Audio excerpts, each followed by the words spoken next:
they won't shoot me down soon. They sing on a sleepless night.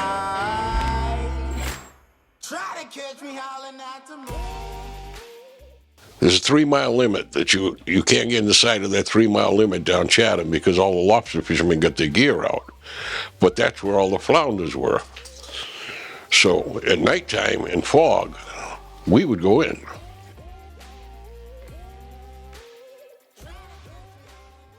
They would go out there in the morning and the boat would be just on the other side of the 3-mile line. The boats would go outside the 3-mile line for the rest of the day, be legal. And as soon as the lobster guys went home and it got dark, they came back inside.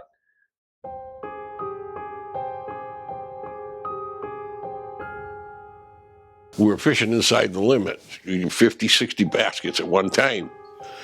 And I'm on the stern and I'm looking. And I said, Jesus Christ, that looks like the police boat. So I said, that is the police boat.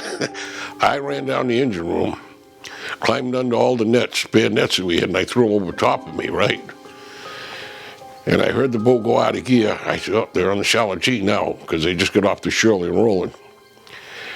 And I stayed there and I didn't move. They came down with flashlights and everything, and they were looking all around, but they didn't see me. But I could see through the net. And then all of a sudden I heard the boat go in gear again. I said, oh, they all left. So I go back on deck, and my father looks at me and he says, how do you think? You're not going to pay a fine? I said, yeah, I'll pay the fine, but I don't have to go to court. Every fisherman's pirate, actually. I can remember being down the shore during that period and seeing Jackie Owl was the local lobster fisherman here. And I could see him loading cement blocks and barbed wire onto his boat. And he'd set that around his gear. So that when the dragger comes along, they'd only pick up, and they'd get his gear, of course, there's parts possibly, but they'd tow up the barbed wire and cement blocks and raise hell with their net. It was the early 70s, and these guys were coming in at night, just towing through the lobster pots to get to the flounders. So one time, I asked my mother last night, she did remember this. So he goes out, and he's missing a pile of gear. And back then, it was all Eastern rig draggers, where they would bring the net in on the side of the boat, and so they'd take a wrap, and they'd bring it up, and the guys would reach out for the twine. So we go up to Sears and Roebuck in Hyannis, and my father proceeds to load the back of the pickup truck with barbed wire. So the guys, they would haul back at night with no lights, and the lighting was terrible anyway. They'd reach out to grab the twine, and there was barbed wire in the twine. Some of the guys got tore up because of the barbed wire. Then the boat would make a roll, and the barbed wire would catch their oil gear or their gloves and stuff. And they had an awful time getting the barbed wire out of the net. I remember going with him, and he's setting it out, and he put it on he had a pipe. He made a pipe rack, and he tied all the barbed wire together. And he just threw the concrete blocks and just steamed it out. And it went roll after roll after roll. It was, and they all did it, you know, just to get rid of these guys. And it worked.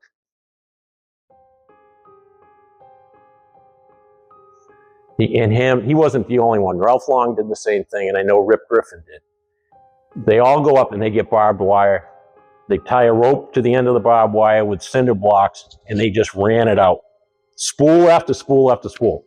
I thought we were going to raise cattle or chickens. By the time we left Sears and Roebuck, I looked at my mother and went, what's going on? I said, could have animals or something?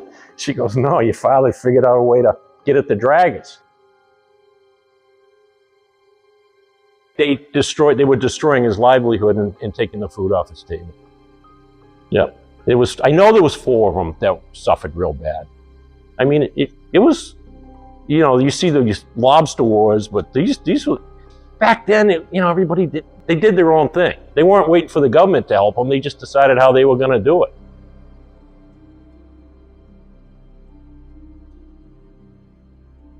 I just think the tipping point was the amount of gear they started to lose.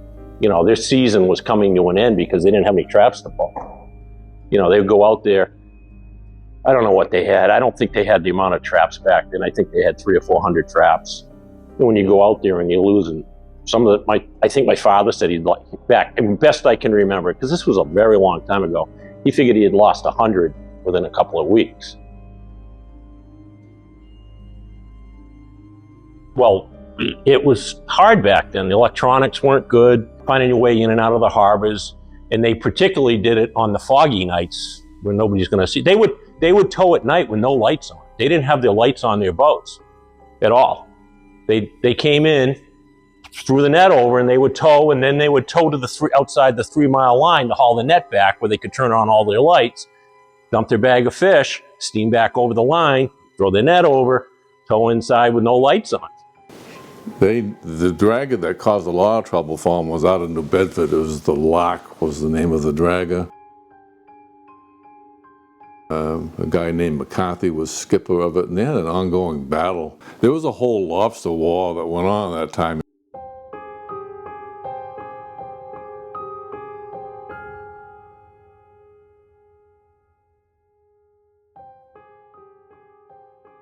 It was really bad, and my father went out there that day, and he pulled up to the guy, and he said, "Jerry, I'm taking you in. I've had enough of your SHIT. And F you and all," and he just went back. And my father calls the Coast Guard, and the guy starts steaming away, and my father gets in front of him to stop him. Well, he started to ram him. I remember today there was black paint down the whole, from the middle of the boat all the way to the stern when I went with him a few days later. My father was really shook up after this happened. So he puts the boat in gear and gets away from him, and he proceeds to shoot the living hell out of this thing. He had a sail up in the rigging. My father went ballistic on this thing, for all the right reasons, because they lost hundreds. They were all losing traps like crazy, and these guys were towing around at night. But my father went out there one day, and his traps were, buoys were floating everywhere. And he knew who the guy was, because my father, it was the Kavanaugh fleet in Woods Hole years later. My father was friends with this guy named Larry Kavanaugh. He fished out of Chatham, and then he moved to New Bedford, Woods Hole, New Bedford. And he built some big draggers. But back then, it was all smaller boats, smaller draggers. And it was this one guy in particular, he had one of the first steel boats built was the Jerry McCarty guy. It was called the Lark.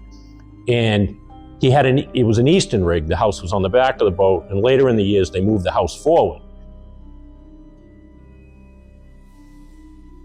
Well, right after he moved the house forward, that's when he really started fishing off Chatham. They were catching tremendous amounts of flounder at night. My father goes out, and the buoys are all there, and he pulls, and I was on the boat the previous day. And my father left me home. I believe he left me home for this particular reason, because it was getting bad.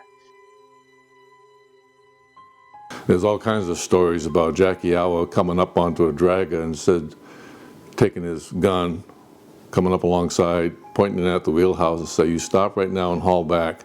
And if any of my traps are in your net, you're going to be whittling plugs for holes all the way back to New Bedford." They were actually talking about, it was him, Ralph Long, Rip Griffin, and Sonny Mallows. They were losing tremendous amounts of gear. And they were talking about shooting somebody. No joke.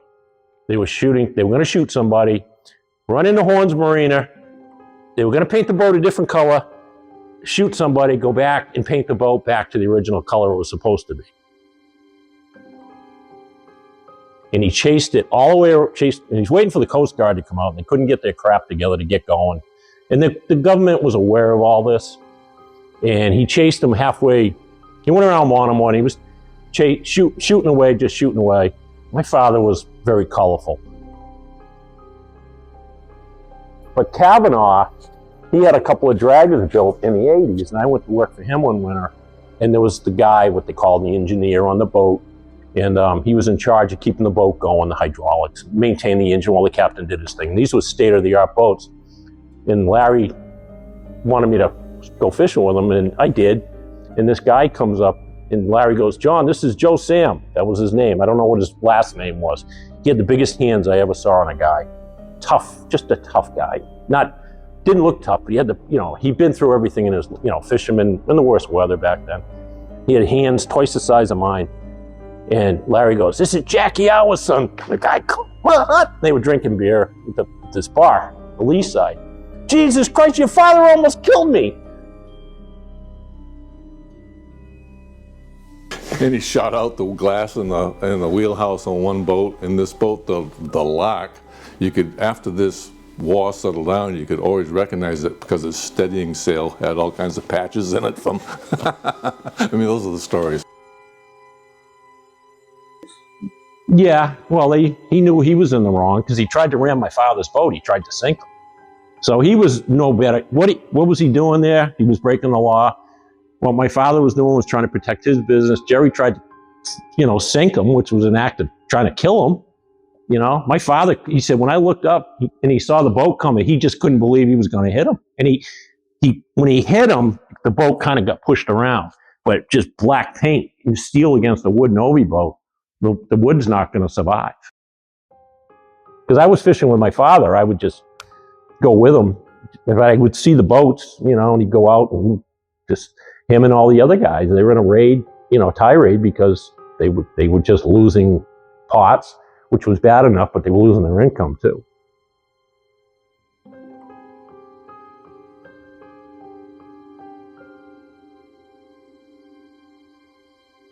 So anyway, the boat gets back to New Bedford, and my father knew a guy up there. He goes, "Jesus, Jackie, what did you do to Jerry's boat?" And it's all shot up. I mean, he blew out the windows, he blew the radar off the roof. He had a big riding sail, a steadying sail. It was ribbons. Blackjack, the great white savage, they called him, yeah.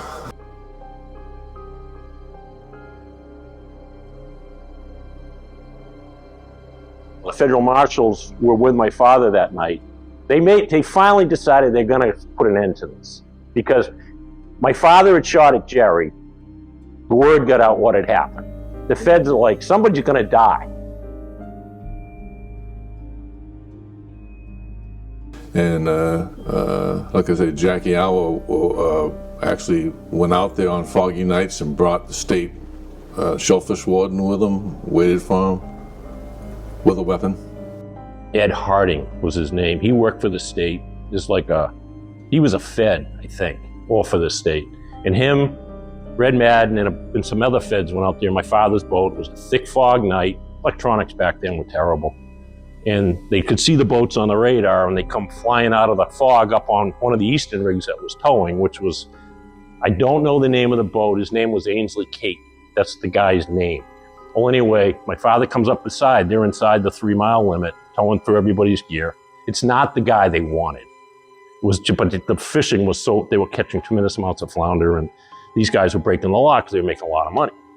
And my father came up alongside, and the boats are banging, and he's like, "Somebody jump over there." And they jumped over with shotguns. The feds did, and the guy went straight east to get out of this state line, get back over the 3-mile line. Finally, they got the boat stopped. They seized the boat. They seized the crew. The guy had his son on the boat, and they brought the boat to Stage Harbor, and they tied it up for a long time. It went to trial kind of right away back then compared to now, where it would be a year or two. That boat sat there and never left until it got settled in the courts. After this was over, they all hated my father because the guy they got, this Ainsley Caton, he was like the guy that should not have got arrested. He was the guy that, hey, well, I might as well do it too, but he wasn't one of the big bad guys when this all took off. The reason why they did it was because it was a 3-mile line. You couldn't tow your nets inside of 3 miles from Monomoy all the way back to Provincetown because it was littered with lobster pots. We went to court for 4 or 5 days, and every time we went in, they got a lobster pot that we had on the bow of the boat that we generally throw over when we were done fishing there. And they would come in carrying the pot, take it out. Come in carrying the pot, take it out. Well, McCarty was smart. He had 8 kids. He took them all to court with him and lined them all up in the front. And the judge asked him, "Why were you there?" He just went like that.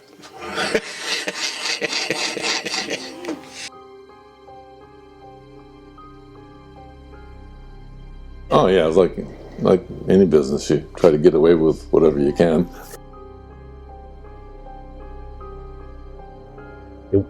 It didn't move for months and months while this whole thing went to court and trial. And then my father started getting death threats. until this thing got settled. We had federal marshals that lived in the driveway for a month, especially during the night. Oh yeah, it was, you can't make it up. My mother was visibly shaken up for a long time over this. First of all, she was thought my father was going to go to jail for shooting at the guy, and then the lawyer said, don't worry about it. And then the boat sat in harbor. We had to shut the phone off because my father was getting death threats. The guy that was with, I went fishing with this guy. He's the nicest guy. He goes, your father was crazy, but he had all the right reasons.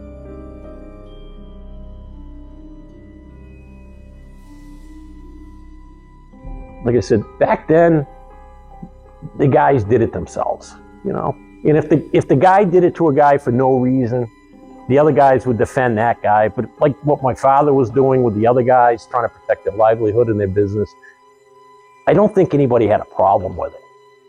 I know that sounds crazy, you know, where now you would have, you know, if Kurt ran into my friend Kurt had a problem protecting his business, he would, you know, go through the legal channels or the legal avenues. Back then, there was no real legal avenues and stuff. The government was small back then. You know, there was, like I said, I believe there was only one guy on the Cape that had the whole Cape, you know, for law enforcement for the Commonwealth of Mass. And he was a rough, tumbly guy. You know, he had to be, you know, because guys back then, like I said, they would take things upon themselves, you know, where nowadays you'd end up in court. And, you know, you'd have the silver bracelets on and, you know, you can't do that stuff anymore.